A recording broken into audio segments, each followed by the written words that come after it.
हाँ तो बच्चों आगे देखो, पहले वाले वीडियो में हमने पढ़ा था संविधान क्या है और संविधान के कार्य। अब आगे अपना टॉपिक है भारतीय संविधान का निर्माण। वहाँ हमने देखा था कि संविधान के क्या क्या कार्य है और सभी लोकतांत्रिक शासन व्यवस्थाओं के लिए संविधान जरूरी होता है।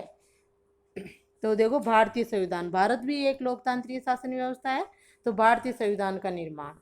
दक्षिण अफ्रीका की तरह भारत भी जो है मेरे उसका ब्रिटेन का उपनिवेश रहा है, गुलाम रहा है, और काफ़ी संघर्ष के बाद, लंबे संघर्ष के बाद जो है आज़ादी प्राप्त की है और अपने लोकतांत्रिक शासन व्यवस्था यहाँ स्थापित की और अपने संविधान का निर्माण किया। तो अब देखो भारतीय संविधान का निर्माण कैसे हुआ।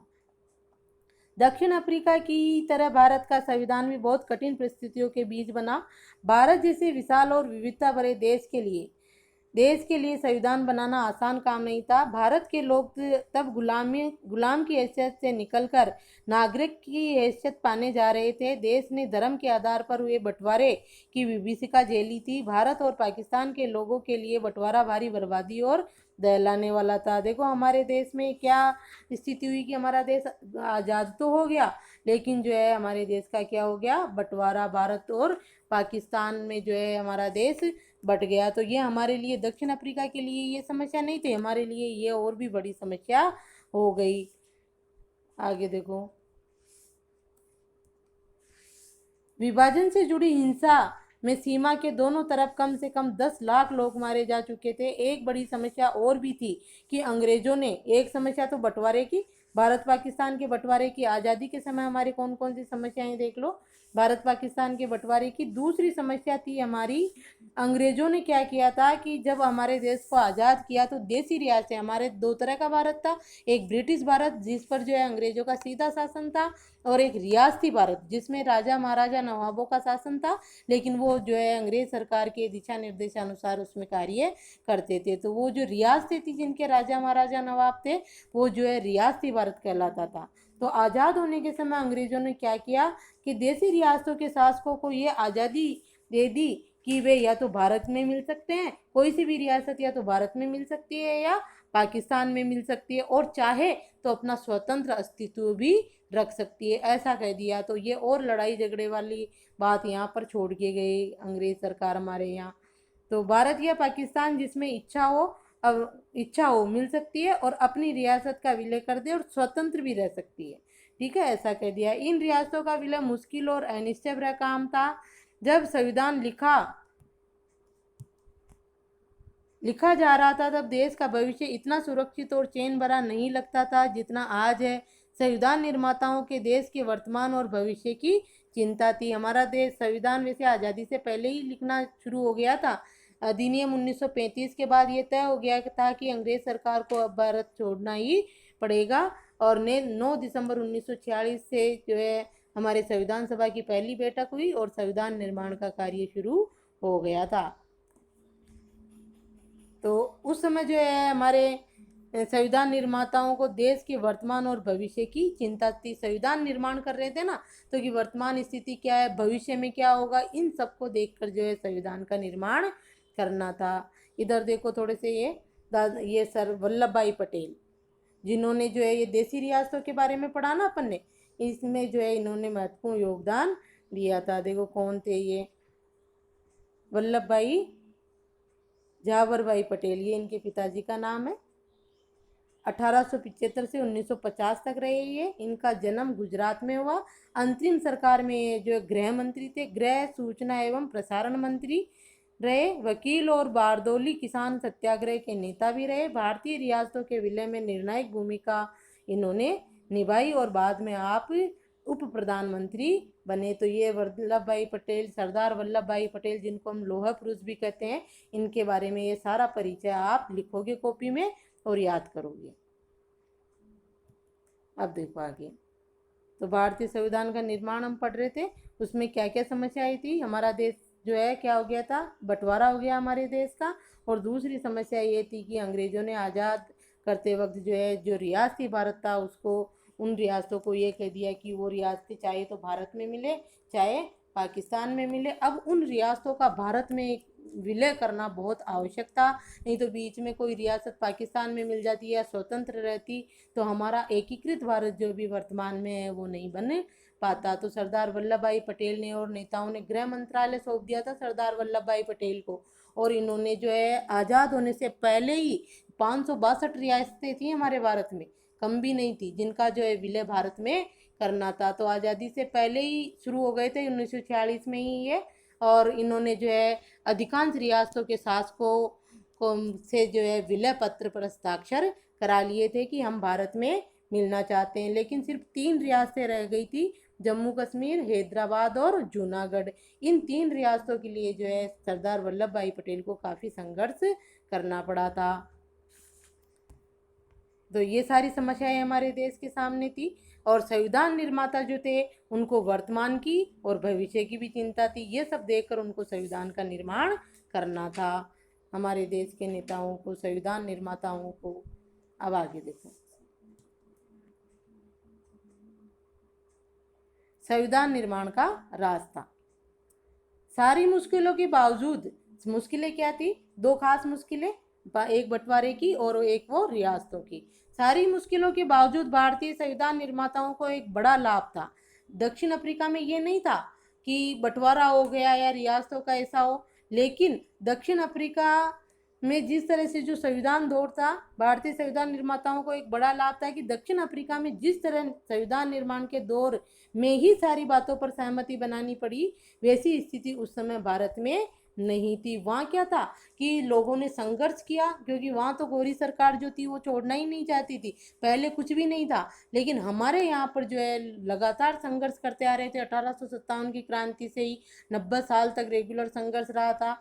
तो जो है हमारे देश के नेताओं ने काफ़ी रास्ते पहले ही साफ कर दिए थे अपने भारतीय संविधान के निर्माण के, और जबकि दक्षिण अफ्रीका में ऐसा नहीं था। उन्होंने संविधान निर्माण के दौर में ही सब बातों पर सहमति गोरी सरकार से लेनी पड़ी थी, जबकि भारत में ऐसा नहीं था।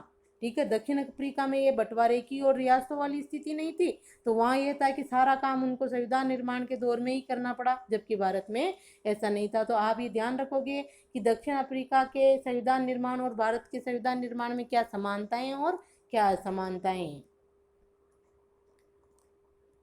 आगे देखो, सहमति बनानी पड़ी, वैसी स्थिति उस समय भारत में नहीं थी। दक्षिण अफ्रीका को सारे काम उसी समय करने पड़े थे, भारत में ऐसी स्थिति नहीं थी। भारत में, यहाँ से देखो, भारत में आज़ादी की लड़ाई के दौरान ही लोकतंत्र समेत अधिकांश बुनियादी बातों पर राष्ट्रीय सहमति बनाने का काम हो चुका था। हमारा राष्ट्रीय आंदोलन सिर्फ एक विदेशी सत्ता के खिलाफ संघर्ष भर नहीं था, यह न केवल अपने समाज को फिर से जगाने का, वरन अपने समाज और राजनीति को बदलने और नए सिरे से गढ़ने का आंदोलन था। कौन? हमारा जो राष्ट्रीय आंदोलन चल रहा था, उसमें हमारे सारे बुनियादी सिद्धांत लेकर हम जो है चल रहे थे। एक विदेशी सत्ता के खिलाफ संघर्ष ही नहीं था, हर तरह से अपने समाज को फिर से जगाने का, राजनीति बदलने का, और सभी तरह का जो है ये एक आंदोलन था। आज़ादी के बाद भारत को किस रास्ते पर चलना चाहिए, इसे लेकर आज़ादी के संघर्ष के दौरान भी तीखे मतभेद थे। ऐसे कुछ मतभेद अब तक भी बने हुए हैं। हम भारत को किस रास्ते पे चलना चाहिए, आज़ादी के लिए जो संघर्ष हो रहा था, हमारे देश के भी नेता, आपने पढ़ा होगा, गरम दल और नरम दल में बटे हुए थे, ये आपस में इनके मत विचार ही नहीं मिलते थे, तो इनमें भी संघर्ष था। संघर्ष के दौरान भी तीखे मतभेद थे, गरम दल और नरम दल था हमारे देश के नेताओं में, और ऐसे कुछ में मतभेद अब तक भी बने हुए हैं। अब भी देख लो आप, भाजपा है, कांग्रेस है, ये नेता आपस में अपने इनके विचार ही नहीं मिलते हैं। पर कुछ बुनियादी विचारों पर लगभग सभी लोगों की सहमति कायम हो चुकी थी, लेकिन कुछ बुनियादी आधारशिला वाले जो विचार थे, जो बातें थी, उन पर सभी सहमत थे। देखो आगे, 1928 में मोतीलाल नेहरू, अंडरलाइन कर लो यहाँ, मोतीलाल नेहरू और कांग्रेस के 8 अन्य नेताओं ने भारत का एक संविधान लिखा था। सबसे पहले 1928 में मोतीलाल नेहरू कौन थे? पंडित जवाहरलाल नेहरू के पिता, और उन्होंने, उनके साथ जो 8 अन्य नेता थे, उन्होंने भारत का एक संविधान लिखा। 1931 में कराची में हुए भारतीय राष्ट्रीय कांग्रेस के अधिवेशन, ये भारतीय राष्ट्रीय कांग्रेस कौन सी है? जिसकी स्थापना 28 दिसंबर 1885 को एलन ऑक्टेवियन ह्यूम ने की थी ना, मुंबई के गोकुलदास तेजपाल संस्कृत महाविद्यालय में, वो भारतीय राष्ट्रीय कांग्रेस, उसके प्रतिवर्ष अधिवेशन होते थे 1928 के बाद, 1985 सॉरी 28 दिसंबर 1985 में जो इसकी स्थापना हुई थी। ओ सॉरी, ये कब हुई थी, सॉरी 1885, 28 दिसंबर 1885 में भारतीय राष्ट्रीय कांग्रेस की स्थापना हुई थी। ठीक है, एलन ऑक्टेवियन ह्यूम के जो है नेतृत्व में। अब उसके प्रतिवर्ष अधिवेशन होते थे, याद रखना, भारतीय राष्ट्रीय कांग्रेस की स्थापना 28 दिसंबर 1885। अब उसके प्रतिवर्ष जो है सम्मेलन हुआ करते थे, अधिवेशन हुआ करते थे, ये 1931 में कराची में, अलग अलग स्थानों पर होते थे अधिवेशन भी। उसमें जो है इन्होंने क्या किया, एक प्रस्ताव दिया, किसने, मोतीलाल नेहरू ने, जो संविधान लिखा था वह। एक प्रस्ताव में ये रूपरेखा रखी गई थी कि आजाद भारत का संविधान कैसा होगा। किसने बनाया रूपरेखा, ये मोतीलाल नेहरू ने 1928 में बनाई, ने संविधान बनाया, और वो 1931 के कराची में भारतीय राष्ट्रीय कांग्रेस के अधिवेशन में उसको प्रस्तुत किया कि आजाद भारत का संविधान कैसा होगा। इन दोनों ही दस्तावेजों में स्वतंत्र भारत के संविधान में सार्वभौमिक वयस्क मताधिकार, इन पे अंडरलाइन कर लो, ये जो बुनियादी आधार है भारतीय संविधान के, वो उन्होंने 1928 के संविधान में ही लिख दिए थे। क्या क्या है वो, इन दोनों ही दस्तावेजों में स्वतंत्र भारत के संविधान में सार्वभौमिक वयस्क मताधिकार, स्वतंत्रता और समानता का अधिकार और अल्पसंख्यकों के अधिकारों की रक्षा की बात की गई थी। इस प्रकार संविधान की रचना करने के लिए बैठने से पहले ही कुछ बुनियादी मूल्यों पर सभी नेताओं की सहमति बन चुकी थी। सब इन चीज़ों को मान चुके थे कि हाँ, ये चीज़ें तो हमारे संविधान में होगी ही होगी। इसलिए जो है ज़्यादा समस्या जैसे दक्षिण अफ्रीका में आई, वैसे हमारे भारत में नहीं थी। औपनिवेशिक शासन की राजनीतिक संस्थाओं और व्यवस्थाओं को जानने समझने से भी नई राजनीतिक संस्थाओं का स्वरूप तय करने में मदद मिली।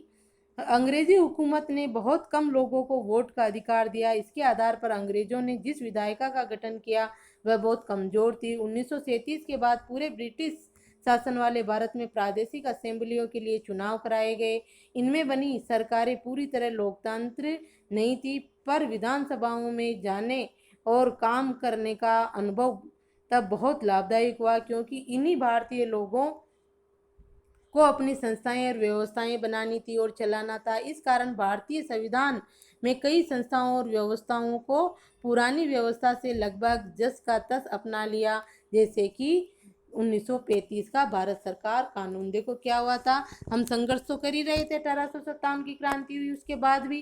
तो जैसे 1909 का अधिनियम, 1919 का अधिनियम, उसके बाद 1935 का अधिनियम, तो इन अधिवेशनों में जो हमारी जो है ये थी भारत सरकार, विधान परिषदें थी हमारी भारत की, उनको जो है काम करने का और अंग्रेज का अनुभव हो गया था, और अंग्रेज सरकार के जो विचार थे वो भी उन्होंने जान लिए थे। उनको उसी समय उन्होंने मांगे रखते थे ना अंग्रेज सरकार के सामने भारतीय, कि हमें ये चाहिए वो चाहिए, हमारे लिए ये कानून होना चाहिए। तो उनको पता तो था ही कि हमें क्या चाहिए और हमारे देश में क्या कानून होने चाहिए। जब अंग्रेज सरकार ने हमारे ऊपर कई प्रतिबंध लगा दिए थे और हमारे नागरिकों को किसी प्रकार के अधिकार नहीं थे, तब जो है भारतीय लोग अपनी इन विधानसभाओं के जरिए जो है, जो असेंबलियाँ थी, प्रादेशिक असेंबलियाँ क्या कहते थे वो लोग, उनको प्रादेशिक असेंबलियाँ, उनके लिए चुनाव होते थे और हमारे देश के नेता उनमें चुनकर आते थे, जो हमारे देश के लिए जो उन अंग्रेज सरकार से